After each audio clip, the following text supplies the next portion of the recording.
അപ്പം ഇവിടെ നമ്മളൊരു പാരഡി കോമ്പറ്റീഷൻ നടത്താൻ പോവാണ്. മാർട്ടിൻ ചേട്ടാ പ്രതിഭട്ട കളറാക്കാൻ ഇങ്ങ് പോന്നേ.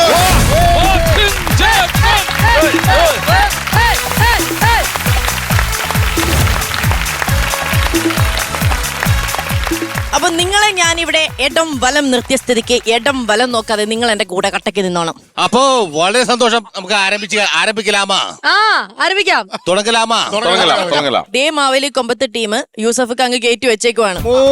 അതിന്റെ മുകളിൽ പോണം, പിന്നെ എന്നാലേ ഓണം കളകാവുള്ളൂ. പിന്നെ തീർച്ചയായിട്ടും ഡാൻസ്, പാട്ട് എല്ലാം വേണം. അത് പാരഡി മുകളിൽ നിൽക്കണം. നമ്മൾ വന്നേക്കണെന്ന് അറിയാമോ? ഇല്ല. ചന്ദ്രന്റെ പല്ലക്കിൽ വീടു കാണാൻ വന്ന് ഗന്ധർവരാജകുമാരൻ, അസ്പര രാജകുമാരി. അപ്പൊ നമ്മൾ തുടങ്ങിയായി അല്ലേ? ഓക്കെ. അപ്പം യൂസഫ് ഖാന്റെ മോളില് അടുത്ത പാട്ട് ഇവിടെ നിന്ന്. ഓക്കെ. അപ്പൊ നമ്മള് പറയുമ്പോ ചെറിയതായിട്ടൊരു കാര്യം പറയാതിരിക്കാൻ നിവൃത്തിയില്ലല്ലോ. ഓണത്തിനോട് വിട്ടുകച്ചവടവും അതുപോലെ തന്നെ ദേമാവലി കൊമ്പത്തും ഒരുപാട് ഹിറ്റായി ഓടിക്കൊണ്ടിരുന്ന ഒരു കാലം ഉണ്ടായിരുന്നു. 1991 ഞാൻ ശരിക്കും ഓണത്തിനടക്ക് പുട്ടുകച്ചവടത്തിൽ ജോയിൻ ചെയ്യുന്നത്. അതിനുശേഷം പിന്നെ 2 ടീമായെങ്കിലും ആരോഗ്യകരമായ ഒരു മത്സരം ഉണ്ടായിരുന്നു. അത് തന്നെ ആയിരിക്കണം ഇവിടെ അല്ലേ? അപ്പൊ അതുകൊണ്ട് ഞാൻ ആദ്യമായിട്ടൊരു പാട്ട് പാടാം. നമുക്ക് അങ്ങനെ കൗണ്ടർ അടിച്ചു പോകാം. ആദ്യമായിട്ട് ഞാൻ പാടുന്ന പാട്ട് ലോൺ എടുത്ത് വീട് പണിത ഒരാളുടെ ഗതികേടാണ്. ഇത് ഉണ്ടാവുന്നത് ശരിക്കും പറഞ്ഞ മാട്ടിന്റെ വീട് പണി നടക്കുന്ന സമയമായതുകൊണ്ട് മാട്ടിൻ വന്നിട്ട് പറയാണ് കഷ്ടകാലം എന്ന് പറഞ്ഞപ്പോ ഞാൻ പറഞ്ഞു കൊള്ളാലടത്. അങ്ങനെയാണ് വീടിന്റെ പാട്ടുണ്ടായത്. അപ്പൊ നമുക്ക് കേൾക്കാം.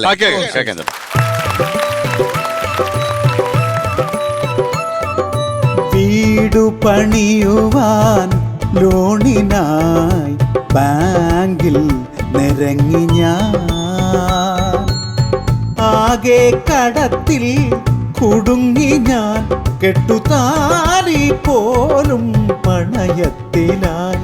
കഷ്ടകാലം കഷ്ടകാലം കഷ്ടകാലം.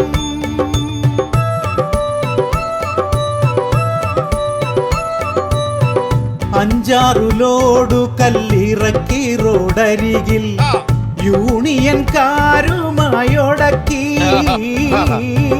കമ്പിയും സിമന്റും കടം വാങ്ങിയടിച്ചു, ചരലിനു വേണ്ടി ഞാൻ അലഞ്ഞു.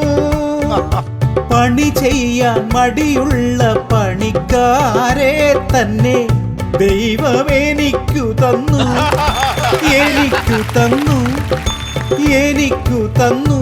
നീണ്ട 4 കൊല്ലമീ പണിക്കാരു പണിതിട്ടും വീടിന്റെ തറ പോലും ഉയർന്നിട്ടില്ല.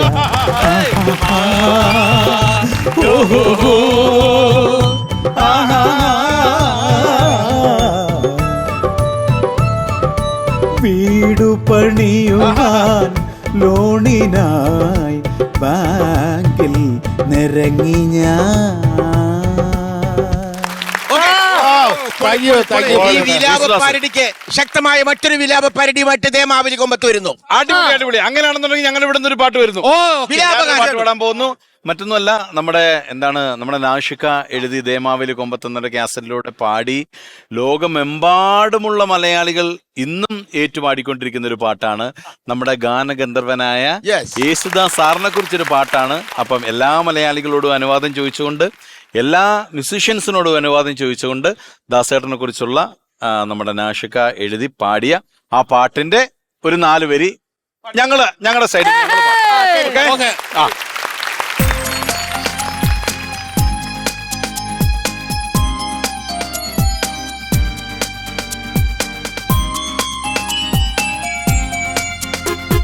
ഗായകരിൽ രാജനായ യേശുദാസിൻ ശബ്ദം, ദൈവത്തിൻ വരദാനമാണ് ശബ്ദം. മലയാളത്തിൻ പുണ്യമാണ് യേശുദാസിൻ ജന്മം. നിത്യം നമ്മൾ കേട്ടിടും ആ ശബ്ദം.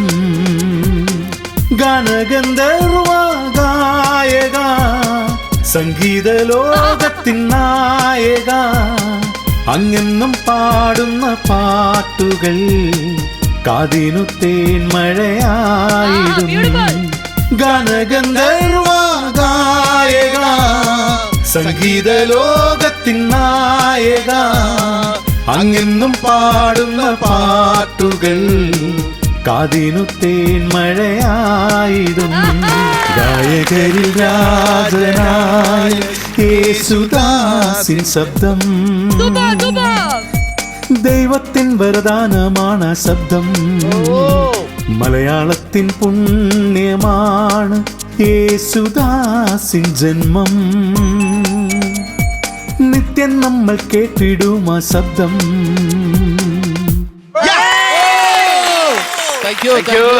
നിങ്ങൾക്ക് ദാസേട്ടൻ അപ്പോ ഞങ്ങൾക്ക് പ്രദീപ് മാർട്ടിൻ ഉണ്ടല്ലോ. അപ്പൊ അന്നേരം അവിടെ നിന്ന് ആരും ഇല്ലല്ലേ? റാപ്പിന്റെ ആളൊക്കെ അവിടെ ഇരിപ്പുണ്ട്. ശരിക്കും ഇത് ഓണത്തിന്റെ മെഗാ ചാർജാണ് ഓണം. തമ്പത്തിന് പൊന്നോണം എന്ന് പറയുന്നത് പോലെ ഓണത്തിനടക്ക് പുട്ടുകച്ചവടത്തില് ഞാനും പ്രചോദം കൂടിയൊക്കെ ഏകദേശം പാടി തീർത്തൊരു പാട്ടാണത്. നമ്മൾ ഇച്ചിരി തണുത്ത് പോയിട്ടുണ്ട്. ഒത്തിരി കർക്കിടക കാറ്റും തുലാവർഷ പേമാരിയും കറുത്തിരുന്ന മാനവും കണ്ടാൽ മലയാളികൾ ഭയപ്പെടില്ല. നമ്മൾ ഏറ്റവും കൂടുതൽ പൊന്നിച്ചിങ്ങ മാസത്തിലെ പൊൻതിരുവോണം. ഇപ്പൊ തിരുവോണം മാത്രമേ കലണ്ടറിലുള്ളൂ. അപ്പോ ബാക്കിയെല്ലാം നമുക്ക് ഒരു തരത്തിലുള്ള ഒരു ഓണമായിട്ട് ഇങ്ങനെ കൊണ്ടാടുകയാണ്. കണ്ടാടുന്നു. കാരണം മൊബൈൽ എന്ന് പറഞ്ഞ യന്ത്രം നമ്മുടെ കയ്യിലേക്ക് വന്നതുകൊണ്ടാണ് ഇത്തരത്തിലേക്ക് നമ്മൾ ഈ പാട്ട് പോയത്.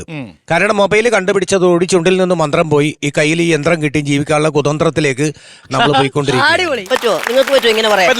അപ്പോ അതിന്റെ ഫലമായിട്ട് മൊബൈൽ നമ്മുടെ കയ്യിലേക്ക് വന്നപ്പോൾ കലണ്ടറിന്റെ കഥ കഴിഞ്ഞു, ടോർച്ചിന്റെ കഥ കഴിഞ്ഞു, ടിവിയുടെ കഥ കഴിഞ്ഞു, റേഡിയോയുടെ കഴിഞ്ഞു, ഡൈനാമോയുടെ കഥ കഴിഞ്ഞു, അതുപോലെ തന്നെ മൂന്നാന്റെ കഥ കഴിഞ്ഞു, നിരവധി പേരുടെ കഥ കഴിഞ്ഞു. ഇത് ഈ മൊബൈല് ഭാര്യയുടെ കയ്യിൽ കിട്ടിക്കഴിഞ്ഞാൽ പാസ്വേഡും കൂടി അറിയാമെങ്കിൽ ഭർത്താവിന്റെ കഥ കഴിഞ്ഞു. അപ്പോ അത് എല്ലാം വന്ന ഒരു കാലഘട്ടത്തിലാണ് ടി വി എന്ന് പറയുന്ന ചതുരത്തിലുള്ള സാധനം നമ്മുടെ വീട്ടിലേക്ക് വന്നപ്പോ നമ്മുടെ ഓണങ്ങളെല്ലാം ഇങ്ങനെയായി മാറി. അതിൽ മനം നൊന്തുകൊണ്ടാണ് ആ പാട്ടുണ്ടായത്. അത് മനോഹരമായ ഒരു കലാകാരൻ എഴുതിയ മനോഹരമായ വരികള്. അദ്ദേഹം നമ്മളെ വിട്ടുപോയി. എനിക്കും പ്രചോദനമൊക്കെ അറിയാവുന്ന ഒരാളായിരുന്നു. കുട്ടനാടൻകാരനായിരുന്നു. ബി ആർ പ്രസാദ് ആയിരുന്നു ഇല്ലേ? അങ്ങേരുടെ ഓർമ്മകൾക്ക് മുമ്പിൽ പ്രണാമം അർപ്പിച്ചുകൊണ്ട് ആ പാട്ടിന്റെ മറ്റൊരു വെർഷനാണ്. റെഡി?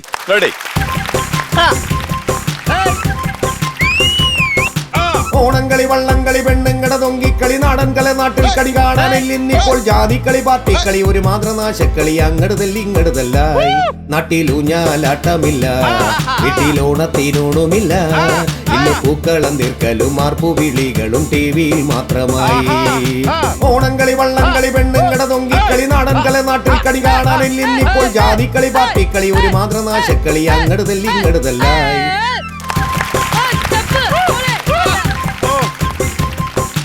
പണ്ടുപണ്ടേ നമ്മളെല്ലാം ഒരമ്മ പെറ്റ മക്കളെ പോൽ മമ്മതെന്നും തൊമ്മിയെന്നും ഭേദമില്ലാതെ നിന്നിരുന്നു. നാട്ടിലെല്ലാം മായമല്ലേ, കാണുന്നതൊക്കെയും വ്യാജനല്ലേ, കള്ളവാറ്റും പെണ്ണുകേസും നാട്ടിൽ പെരുകുന്ന കാലമല്ലേ. ഓണമുണ്ണാനും കോടി വാങ്ങാനും ചില്ലിക്കാശില്ല, നാട്ടിൽ ഊഞ്ഞാലാട്ടമില്ല, ഓണത്തിനോണമില്ല, ഇന്ന് പൂക്കളം നിൽക്കലും മാക്കുവിളികളും ടിവിയിൽ മാത്രമായി. ഓണംകളി വള്ളംകളി പെണ്ണുങ്ങട തൊങ്കിക്കളി നാടൻകളി നാട്ടിൽ കളി കാണാനില്ല ഇന്നിപ്പോൾ ജാതിക്കളി പാർട്ടിക്കളി ഒരു മാതൃനാശക്കളി അങ്ങടുതല്ല ഇങ്ങടുതല്ലായി നാട്ടിൽ ഊഞ്ഞാലാട്ടമില്ല പിന്നെ ഓണത്തിനോണുമില്ല ഇന്ന് പൂക്കളം നിൽക്കലും മാക്കുവിളികളും ടിവിയിൽ മാത്രമായി.